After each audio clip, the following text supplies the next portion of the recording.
Semoga kita tidak lupa hakikat kehadiran kita di muka bumi ini adalah lillahi wa ilaihi roji'un. Sesungguhnya kita ini dulu asalnya dari Allah, kehadiran kita diridhoi oleh Allah, tapi mengemban misi untuk kembali lagi kepada Allah.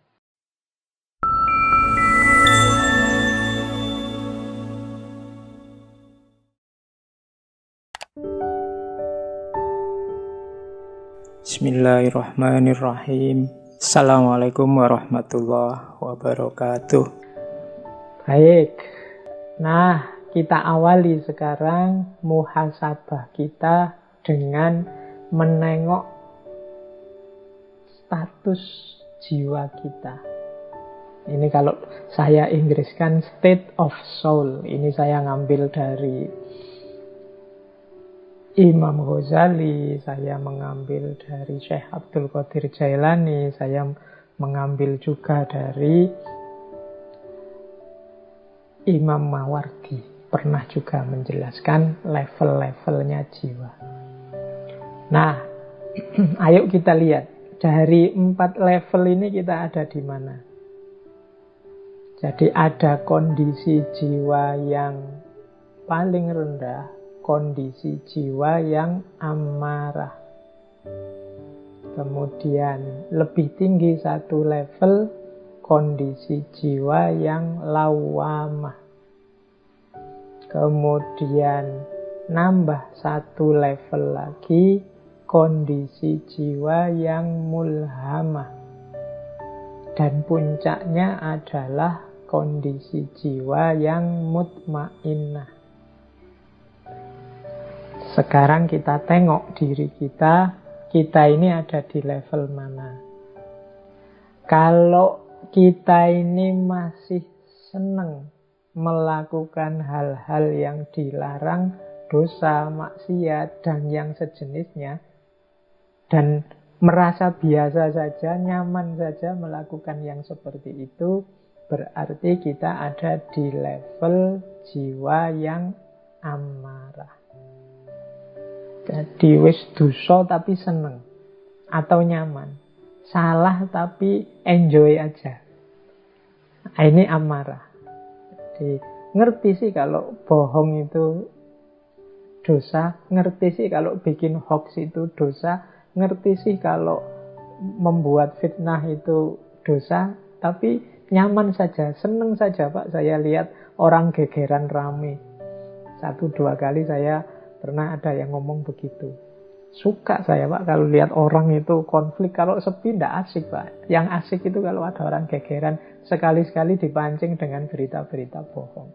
Nah, hati-hati kenyamanan kita saat melakukan dosa, menjalani maksiat, itu menunjukkan level kita ada di level jiwa yang paling rendah, yaitu level amarah. Nah, ya kalau dalam bahasanya Al-Quran ini biasanya karena nafsu. Nafas itu la ammarotum bisu. Jadi levelnya masih amarah. Nah, naik satu level lawamah. Kalau lawamah ini kita tahu mana baik, mana buruk. Sebenarnya saya tahu ini dosa Pak, tapi menghindarinya susah. Dan setiap kali melakukan dosa saya kok yang menyesal, mengapa kok saya melakukan dosa. Nah, ini lebih baik daripada yang makom amarah tadi. Kalau yang makom amarah itu seneng dia, enjoy melakukan dosa. Tapi kalau yang lawamah ini, dia merasa menyesal. Jadi masih mudah terjerumus dalam salah, dalam dosa. Ya tahu dia ini salah, tapi kok ya susah menghindarinya. Akhirnya dia menyesal. Nah, ini lawamah. Jadi batinnya itu selalu dalam pertentangan. Jadi saya tahu ini salah, saya tahu ini tidak baik, saya tahu ini tidak seharusnya. Ini pertarungan terus, tapi yang menang adalah yang buruk, yang menang adalah yang dosa. meskipun nanti akhirnya dia menyesal. Nah, ini kondisi jiwa lawwamah. Ayo sekarang kita lihat ya, tengok ke dalam diri kita, pernah nggak ngalami yang begitu? Dari sekian pertarungan antara baik dan buruk dalam diri kita, yang menang yang mana? Kalau yang menang yang buruk dan kita tidak menyesal, berarti kita ada di level amarah. Tapi kalau yang menang yang buruk dan kita menyesal sekali, kita ada di level lawwamah. Naik satu level lagi ada mulhamah. Ini dari kata-kata ilham. Nah, ini sama, dalam dirinya pertarungan antara yang baik dan yang buruk. Tapi dalam pertarungan ini yang baik menang. Jadi sukses. Meskipun kadang-kadang itu ada tambahannya. Kadang-kadang masih rindu kepada nikmatnya nafsu, nikmatnya dosa. Nah, jadi misalnya yang biasa minum terus tarung, wah alhamdulillah Pak saya sekarang tidak minum, tapi yo membayangkan minum itu enak aja nih Pak, itu mulhamah. Alhamdulillah Pak saya sekarang sudah tidak curang lagi, saya jujur terus. Tapi dulu Pak waktu saya suka curang itu asik sekali Pak, saya banyak untung itu, untungnya banyak waktu saya curang itu. Nah ini mulhamah. Jadi yang menang kebaikan dalam dirinya, meskipun kadang-kadang ada bersitan-bersitan dalam jiwa kita untuk, wah dulu ya waktu saya masih muda itu, masih suka motoran, masih suka itu, ganggu orang malam-malam itu, wah rasanya dulu itu asik, itu mulhamah. Sekarang enggak lagi sih, ngerti karena itu salah. Tapi masih ada sedikit-sedikit kerinduan ke masa lalu, padahal masa lalu itu mungkin sesuatu yang tidak sepantasnya, atau kesalahan, atau kekhilafan. Nah ini berarti levelnya mulhamah. Jadi yang dipilih sudah benar kebaikan, meskipun masih ada sedikit-sedikit keinginan untuk melakukan yang salah. Dan puncaknya nafas, state of soul yang paling puncak adalah mutmainnah. Mutmainnah ini jiwa yang stabil,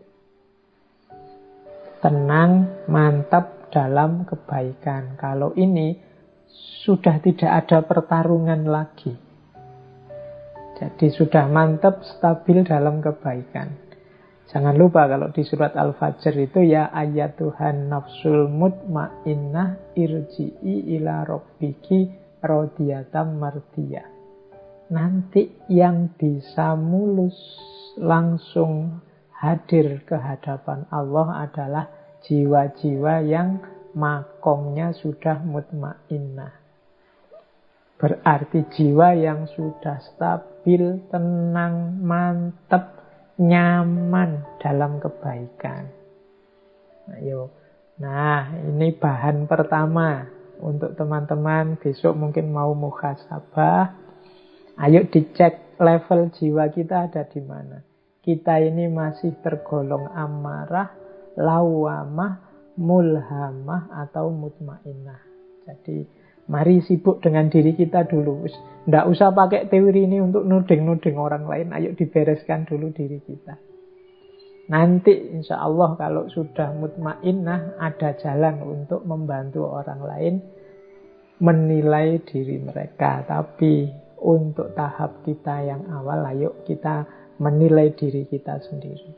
Kita ini ada di kondisi jiwa yang mana. Nah, saya lanjutkan itu. Ini bahan kedua untuk muhasabah kita. Jadi semoga kita tidak lupa hakikat kehadiran kita di muka bumi ini adalah lillahi wa ilaihi roji'un. Sesungguhnya kita ini dulu asalnya dari Allah, kehadiran kita diridhoi oleh Allah, tapi mengemban misi untuk kembali lagi kepada Allah.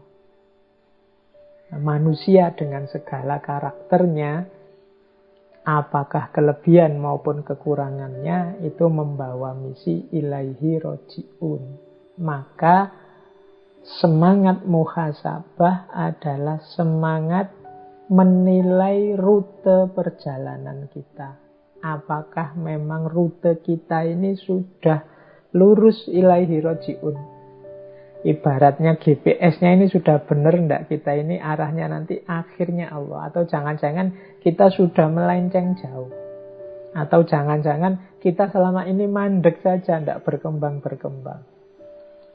Nah, jadi bahan kedua untuk muhasabah, ayo dicek perjalanan kita ilaihi roji'un yang benar apa enggak. Semua yang kita lakukan, kalau ini ilaihi roji'un, berarti segala yang kita lakukan harusnya membuat kita lebih dekat kepada Allah. Kayak kalau teman-teman mau melakukan perjalanan, itu kan setiap waktu perjalanan bertambah, kita semakin dekat dengan tujuan.